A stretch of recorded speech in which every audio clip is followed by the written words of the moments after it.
12th question. He was sent to preach the black gospel of jazz. Who was sent to preach the black gospel? ಯಾರು ಕಳಿಸಲ್ಪಟ್ಟಿದ್ದಾರೆ? The jazz player was sent to preach the black gospel. Black gospel ಅನ್ನ preach ಅಂತಂದ್ರೆ ಏನು ಮಕ್ಳೇ? ಬೋಧನೆ ಮಾಡೋದಿಕ್ಕೆ ಯಾರನ್ನ ಕಳಿಸಿದ್ದಾರೆ? Jazz player ಅನ್ನ. How did he preach the gospel? he ಅನ್ನೋನು ಜಾಸ್ ಪ್ಲೇಯರ್ ಅಲ್ವಾ? How did he preach? ಹೇಗೆ ಪ್ರೀಚ್ ಮಾಡ್ದ ಅವನು?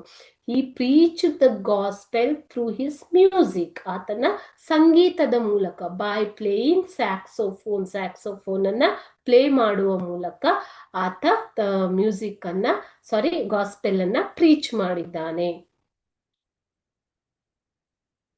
Next see, what do you mean by gospel? Gospel ಅಂತಂದ್ರೆ ಏನು? Gospel is a type of religious music. ಇದು ಒಂದು ಧಾರ್ಮಿಕ ಸಂಗೀತದ ಪ್ರಕಾರ ಮಕ್ಕಳೇ. Okay, so like a Bible.